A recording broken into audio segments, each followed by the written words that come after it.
Bangkit dari keterpurukan dan mengembalikan keadaan tentu bukanlah usaha dengan waktu yang sebentar dan tenaga yang tidak sedikit.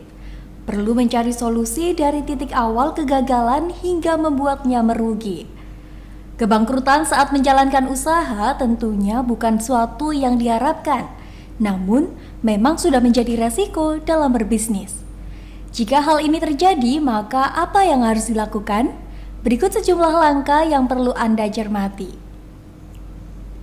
Yang pertama, perlu menyiapkan mental untuk menerima keadaan dan menenangkan. Mencoba kembali hal-hal apa saja yang tersisa dari usaha tersebut dan aset pribadi yang masih bisa dijadikan sumber dana awal untuk meneruskan kehidupan. Selain sifatnya material, juga non-material, misalnya keahlian, ilmu, relasi, dan sebagainya. Siapa tahu bisa menjadi jalan keluar untuk menjawab persoalan keuangan berikutnya. Yang kedua, melakukan pengaturan ulang gaya hidup. Misalnya, sebelumnya saat usaha berjalan lancar, kita menikmati banyak fasilitas dari hasil usaha dan gaya hidup yang diinginkan. Maka, saat dalam kondisi terpuruk, harus sangat fleksibel dan mengubah gaya hidup seminimal mungkin. Pastikan bahwa pengeluaran dalam kondisi yang terkendali sambil menata ulang pengganti penghasilan setelah bangkrut. Hal tersebut dapat dilakukan dengan mengalihkan pengeluaran yang sangat tidak perlu dan memprioritaskan pengeluaran yang sifatnya kebutuhan atau pengeluaran yang dapat menjadi penghasilan. Yang ketiga, apabila terdapat utang, maka sebaiknya utang-utang tersebut harus dilunasi dengan aset yang ada, supaya tidak tercipta kewajiban yang semakin memberatkan arus kas.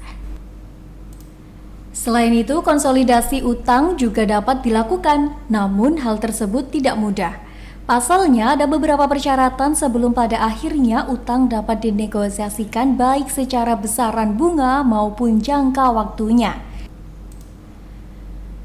Sebelum ada masalah utang yang harus dinegosiasikan, sebaiknya utang tersebut dilunasi dengan aset yang ada.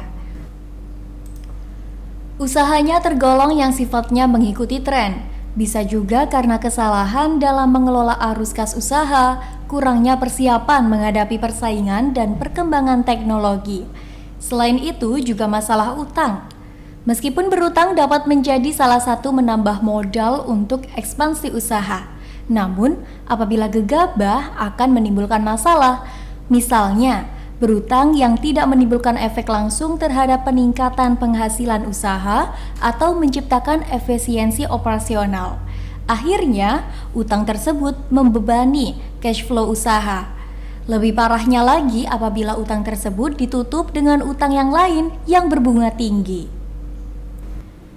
Yang keempat, kunci keberhasilan adalah customer, employee, dan shareholder. Perusahaan yang mengalami kebangkrutan untuk bisa bangun kembali membutuhkan sumber daya finansial, baik dari pemilik maupun investor dari luar. Perusahaan yang telah bangkrut sulit untuk mendapatkan investor. Investor paling berat karena trauma kebangkrutan, image perusahaan yang sudah dinilai celah oleh investor. Lebih baik mendirikan brand baru dari nol.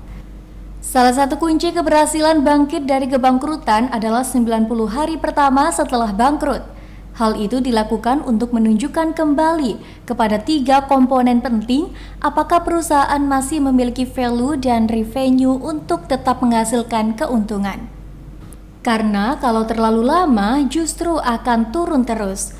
Kalau dalam waktu itu dapat cepat memulihkan kondisi, maka ketiganya, customer, employee, dan shareholder.